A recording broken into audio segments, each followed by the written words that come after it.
சென்னையில் ஆவணங்கள் இன்றி கொண்டு செல்லப்படும் பணத்தை நோட்டமிட்டு காவல்துறையினர், வருமான வரித்துறையினர் வழிப்பறி செய்த வழக்கில் மேலும் ஒரு வணிக வரித்துறை அதிகாரி கைது செய்யப்பட்டுள்ளார். கூடுதல் விவரங்களை தருகிறார் நம்முடைய செய்தியாளர் கதிரவன். கதிரவன், வணக்கம். இது குறித்தான மேலும் விவரங்கள்.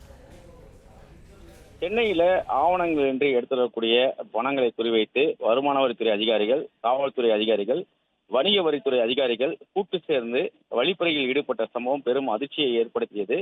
இந்த வழக்குல தொடர் விசாரணையில திருவல்லிக்கேணி மட்டுமல்லாமல் ஆயிரம் விளக்கு பகுதியிலும் இந்த வழிப்பறி சம்பவமானது நடைபெற்றது தெரிய வந்தது. அதன் அடிப்படையில மேலும் ஒரு வணிக வரித்துறை அதிகாரியை தற்போது காவல்துறையினர் கைது செய்திருக்கிறார்கள். நேற்று வணிக வரித்துறை அலுவலகத்தில் பணியாற்றக்கூடிய துணை ஆணையர் அந்தஸ்தில் இருக்கக்கூடிய சுரேஷ் மற்றும் பாபு ஆகிய இருவர் கைது செய்யப்பட்டார்கள். அவர்களிடம் நடத்தப்பட்ட விசாரணையின் மூலமாக தற்போது ஜானகிராமன் என்ற துணை ஆணையர் அந்தஸ்தில் இருக்கக்கூடிய வணிகவரித்துறை அதிகாரி கைது செய்யப்பட்டிருக்கிறார். அவரது கார் ஓட்டுநர் அப்துல்லா என்பவரையும் தேடி வருவதாக காவல்துறை சார்பாக தெரிவிக்கப்பட்டிருக்கிறது. குறிப்பா டிசம்பர் 15ஆம் தேதி ஓமந்தூரா மருத்துவமனை அருகே முகமது கவுஸ் என்பவரிடம் 20 லட்சம் ரூபாய் பணமானது வழிப்பறி செய்யப்பட்டது. அவர் கொடுத்த புகாரின் அடிப்படையில் காவல் உதவி ஆய்வாளர் இருக்கக்கூடிய ராஜா சிங், அதே போல தாமோதரன், வருமான வரித்துறை அதிகாரிகள் தாமோதரன், பிரதீப், பிரபு ஆகியோர் கைது செய்யப்பட்டார்கள்.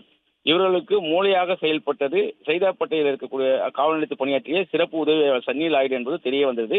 அவரையும் தனிப்படை போலீசார் ஜனவரி மாதம் 14ஆம் தேதி கைது செய்தார்கள். அவரை காவல் நிலையத்தில் விசாரணை செய்த போதுதான் டிசம்பர் 11ஆம் தேதியும் தனது தலைமையில், அதாவது ராஜா சிங், சன்னி லாய்டு உள்ளிட்டோர் ஆயிரம் விளக்கு பகுதியில் 20 லட்சம் ரூபாய் ஹவாலா பணத்தை வழிப்பறி செய்ததாக வாக்குமூலம் அளித்தார். அதன் அடிப்படையில் பல்வேறு விசாரணைகள் மேற்கொண்டு ஏற்கனவே கைது செய்யப்பட்ட அந்த வருமான வரித்துறை அதிகாரிகள் மற்றும் காவல்துறை அதிகாரிகளை கைது நடவடிக்கைகளை மேற்கொண்டார்கள். அவர்களிடம் நடத்தப்பட்ட விசாரணை அடிப்படையில் வணிகத்துறை அதிகாரிகளுடைய சதீஷ், சுரேஷ் உள்ளிட்டோரும் இந்த சம்பவத்தில் ஈடுபட்டதும் தெரிய வந்தது. அதன் அடிப்படையில் தான் நேற்று சுரேஷ் என்பவரும் பாபு என்பவரும் கைது செய்யப்பட்டு அவரிடம் தொடர் விசாரணை நடத்தப்பட்டு வாக்குமூலங்கள் பெறப்பட்டது. சம்பவம் நடந்த 11ஆம் தேதி இந்த ஜானகி ராமன் துணை ஆணையரும் அவரது கார் ஓட்டுநர் இருவரும் சம்பவ இடத்துக்கு வந்து அவரிடமிருந்து அவருக்கு தேவையான பணங்களை பறித்து வாங்கி சென்றதும் தெரிய வந்திருக்கிறது.